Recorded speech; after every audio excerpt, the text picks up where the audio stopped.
నుంచి అప్పుడు మీరు జాయిన్ అయినప్పుడు సాలరీ ఎంత ఉండే? అప్పుడు 3000 ఉండే.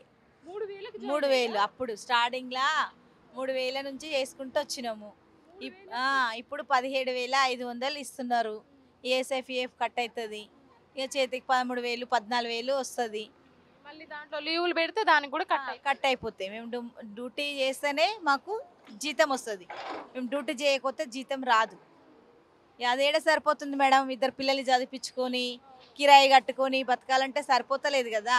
పెంచుతాం అన్నారు. ఇప్పుడు వరకు మా కోసం, ఇప్పుడు రేవంత్ రెడ్డి వచ్చి 2 సంవత్సరాలు అవుతుంది, మా కోసం పెంచిందే లేదు. జీతాలు అన్నారు కానీ ఇంకా మళ్ళీ పెంచలేదు. స్ట్రైక్ చేసినాము పోయిన సంవత్సరం, ఒక 8-9 నెలలు అవుతుంది స్ట్రైక్ చేసినాం, కానీ మాకు జీతాలు అయితే పెంచలేడు. చేస్తాంలే. పొద్దున్న ఏ టైం? పొద్దున మేము 5, ఇప్పుడు ఈ మధ్యలో అయితే 5:30 వరకు ఇక్కడ అటెండెన్స్ అయిపోవాలా. 5:30 వరకే ఉంటున్నాము. 5:30 నుంచి 2 గంటల వరకు మాకు డ్యూటీ.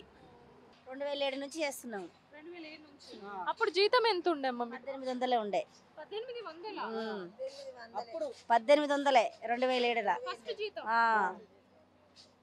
ఎట్లా గడిచేది ఆ 1800? ఏం చేస్తాం, ఆ రేట్లు తక్కువ ఉన్నాయి కదా. అప్పుడు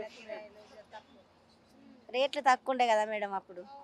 జర అట్లా మనకు అదేంది, కానీ ఇప్పుడు ఎంత వచ్చినా కానీ అన్నిటికీ ఖర్చులే సరిపోతున్నాయి కదా. ఖర్చులకు కూడా సరిపోవట్లేదు, రెంట్కి కూడా సరిపోవట్లేవు. ఇప్పుడు రెంట్కు తినడానికి కూడా సరిపోవట్లేవు. అప్పుడు 500, 600, 1000 రూపాయలే ఉండే. అట్లా మేము ఎట్నో అట్లా చేసుకొని కొన్ని బయట పనులు అదో ఏదో ఇలా పొట్ట ఇలా తీసుకున్నాం. ఇప్పుడు కొంచెం ఇక జీతాలు పెరిగినా కూడా ఇప్పటి రేట్లు ఇప్పటికి అయినాయి. అప్పుడు తక్కువ ఉన్నప్పుడు తక్కువ రేట్లు ఉండి ఇప్పుడు ఎక్కువ జీతం పెరిగినందుకు ఇప్పుడు రేట్లు కూడా, రూమ్ రేట్లు కూడా ఎక్కువ అయినాయి. చాలా ఇబ్బందిగా ఎట్లా ఎలా తీసుకుంటాను. ఇక ఈ పని ఆ పని, చిన్న పని పెద్ద పని చేసుకుంటూ కాలం ఎలా తీసుకుంటాను మేడం. ఇప్పుడు మీరు పని చేస్తే దీంట్లోనే ఉండాలా, లేదంటే వేరే పని చేసుకోవచ్చా? మేడం వేరే పనులు ఏముండవు, ఇదే డ్యూటీ చేసుకోవాలి.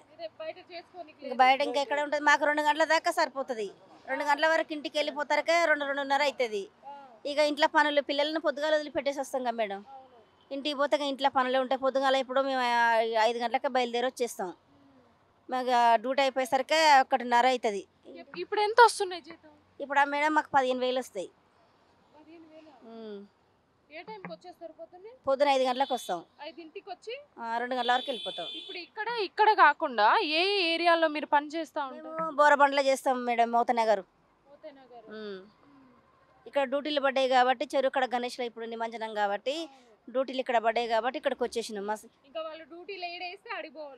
ఇప్పుడు గణేష్ల పండుగ అప్పుడు చెరువుల కాడ మాత్రం ఖచ్చితంగా పడతాయి. బతుకమ్మ అప్పుడు ఇప్పుడు ఉంటాయి. ఇక మిగతా టైంలో మొత్తం ఎప్పటికీ మా యొక్క ఎక్కడ ఏరియాలో పస్తు నుండి చేస్తున్నామో అక్కడనే చేసుకుంటాం. ఇక సరిపోతున్నాయా 18? పోవట్లేదు మేడం. మాకు చాలా ఇబ్బంది అవుతుంది. ఎవరిని అడగం మేడం. మా కేసీఆర్ సార్ ఉన్నప్పుడు మాత్రం 2 సార్లు 3 సార్లు పెంచిండు. మాకు 1800 ఉన్నది 5,000 చేసిండు. అది 1800 ఉన్నది 5,000 చేసిండు. ఒకసారి 3,000 అయినాయి ఆ సార్ రాకముందుకు, తర్వాత 5,000 అయినాయి, తర్వాత మళ్ళా 7,500. ఒకటేసారి మళ్ళా 12,000 పెంచిండు. లాస్ట్కి వచ్చేసరికి ఈ 15,000 వచ్చేసినాయి. ఆయన ఉన్నప్పుడే పెరిగినాయి. ఇప్పుడు ఏం లేవు మేడం. మాకు అసలు మా గురించి ఆలోచించిన వాళ్ళే ఏం లేరు మేడం. మా గురించి, మా జీతాలు కానీ మా బతుకుల గురించి ఆలోచించిన వాళ్ళు ఎవరు ఏం లేదు. ఇదే కష్టంగా ఏం చేస్తాం మేడం. ఇక ఇట్లా భర్త భార్యలు చేస్తే ఇక గవే తినడానికి, ఇంటికి రెంట్కి తప్ప ఇంకా ఏం మిగిలే అలా మాకు. మీకు ఈ జీతమే కాకుండా గవర్నమెంట్ నుంచి ఇంకేమైనా ఏం లేదు, రూపాయి కూడా రాదు మేడం. రూపాయి కూడా మాకు రాదు. ఇదైనా కానీ మేము కరెక్ట్ నెలంతా చేస్తేనే మాకు 15,000 వస్తాయి. మాకు ఆపత సాపత ఉండి ఇక మనిషి అన్నప్పుడు ఏదో ఒకటి వస్తుంది కదా మేడం. సావులు ఉంటాయి, బతుకులు ఉంటాయి, ఆపత ఉంటుంది. జ్వరం వచ్చినా, నొప్పి వచ్చినా, మాకు చేతగాక ఇంటికాడ వండుకుంటే మాకు రోజుకి 500 కట్ అవుతాయి. డుమ్మ కొడితే ఇంటికాడ 500 కట్ అవుతాయి. ఇంకా ఏం మిగులుతాయి మేడం. మరి మీరు అందరూ కలిసికట్టుగా ఏం అడగలేదా మాకు జీతాలు పెంచండి అని? ఎవరిని అడగాల మేడం మేము? ఇంకెవరిని అడుగుతాం? ఇప్పుడు మీకు హెడ్ అనేది ఉంటారు. ఇక మా పైన మా సూపర్వైజర్ సార్ ఉంటాడు. ఆయన కూడా ఇక మా లెక్కనే, మా పైన మాతో పని చేపిస్తాడు. కానీ ఆయన మాత్రం ఎవరిని అడుగుతారు? ఆయన కూడా మా లెక్కనే కదా మేడం. ఆయన కాడ పెద్దలు సార్లు ఉంటారు. ఇంకా సార్లే మాకేమన్నా చేస్తే చేయాలి కానీ ఇక మేము ఎవరిని అడుగుతాం. సార్లకు తెలుసు కదా మా బతుకేందో మా పని ఏందో తెలుసు సార్లకి.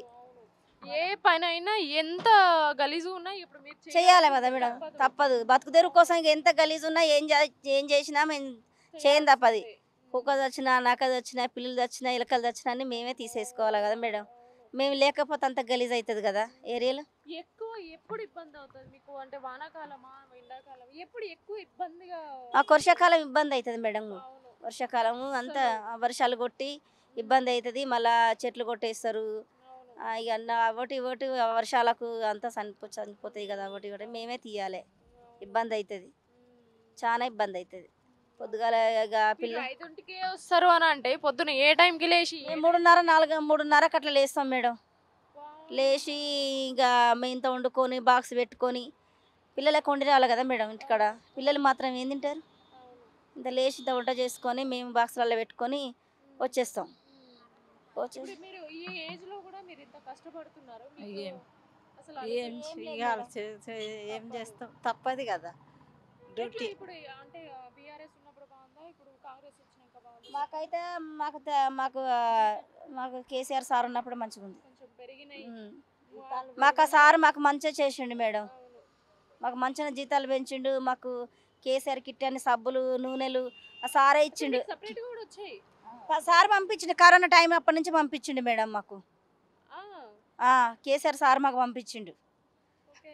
2 కొబ్బరి నూనె డబ్బాలు, 32 సబ్బులు సానా అంటే 32 మాకు సంతూర్ సబ్బులు, మాకు బ్లౌజులు కానీ షూ కానీ ఆ సార్ పంపించినాయి మాకు. ఆ సార్ పంపించినాయి. ఇక అప్పుడు ఆ సార్ ఉన్న రోజులు వచ్చేసినాయి. ఇప్పుడు రేవంత్ రెడ్డి సార్ వచ్చినాక ఒకేసారి వచ్చినాయి. మొన్న వచ్చినాయి. అంటే ఆ సార్ ఉన్నప్పుడు వచ్చేటి రిటర్న్ పోయి మళ్ళీ వచ్చేసినాయి అంతే. ఇక అవైతే కేసీఆర్ సార్ చేసిన. మాకైతే సార్ ఉన్నప్పుడైతే మాకు మంచిగా చేసిండు మేడం. ఇగో మనము మాకు ఎవరు ఏం చేసింది మాకు తెలుసు కదా మేడం. మాకు కేసీఆర్ సార్ అయితే మాకు మంచిగా చేసిండు. ఆయన ఉన్నప్పుడు అయితే మాకు జీతాలు కూడా పెంచడు. మేము ఆయనకు రేవంత్ రెడ్డి సార్కి మేము గుర్తులేము. రేవంత్ రెడ్డి సార్కి మేము గుర్తులేము. అసలు మా ఊస లేదు, మా పేరు లేదు, ఏది లేదు మేడం. సార్ మా గురించే మాట్లాడాడు. అసలు మా గురించి ఏం పట్టించుకుంటలేడు.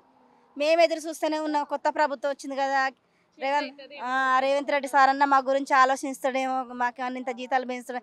ఇండ్ల రెంట్లు పెరిగిపోయినాయి కదా మేడం. మాకు 7,000 8,000 కట్టుకొని మేము ఇంట్లో గడుపుకోవాలంటే కరెంటు బిల్లు, బోరు బిల్లు, నల్ల బిల్లు ఇవన్నీ కట్టుకోవాలంటే మాకు ఏం మిగులుతలేవు మేడం. ఇప్పుడు మాకు జ్వరం వచ్చో నొప్పి వచ్చో 4 రోజులు వండుకుంటాం, జీతం కట్ అవుతుంది. వచ్చిన జీతాలల్లో కూడా ఏం సరిపోవు మాకు. ఇక ఇంట్లో ఇక మా వాళ్ళు ఉంటే ఇక వాళ్ళు చేసినా మేము చేసినా ఇంట్లో గడుపుకొని పిల్లలను బతికించుకునేది తప్ప ఇక అంతకు మించి ఏం రూపాయి మేము సంపాదించుకునేది ఏం లేదు. పెద్ద ఏదైనా కష్టం వస్తే మాకు ఏం లేదు. ఆయనే మా సారు. ఇక ఆయన పెంచమంటే ఆయనకి ఏం పెంచుతాడమ్మా, ఆయన కంటే పెద్దలు ఉంటారు కదా. ఆయన చేతిలో కూడా ఏం లేదు. ఇప్పుడున్న కాంగ్రెస్ని ఏం కావాలని కోరుకుంటున్నారు? మేము పర్మనెంట్ చేస్తే బాగుంటుందని అనుకుంటున్నాం మేడం. మేము 20 సంవత్సరాల నుంచి కష్టపడుతున్నాం మేడం. ఈ సార్ అన్న వచ్చిండు కాబట్టి మాకు అంత మేలు చేస్తే మేము ఎప్పుడు గుర్తుపెట్టుకుంటాం కదా. అదే కోరుకుంటున్నాం. మాకు ఇంత జీతం పెంచి మాకు పర్మనెంట్ చేస్తే మా పిల్లలకు మాకు మేలు చేసినోడు అవుతాడు.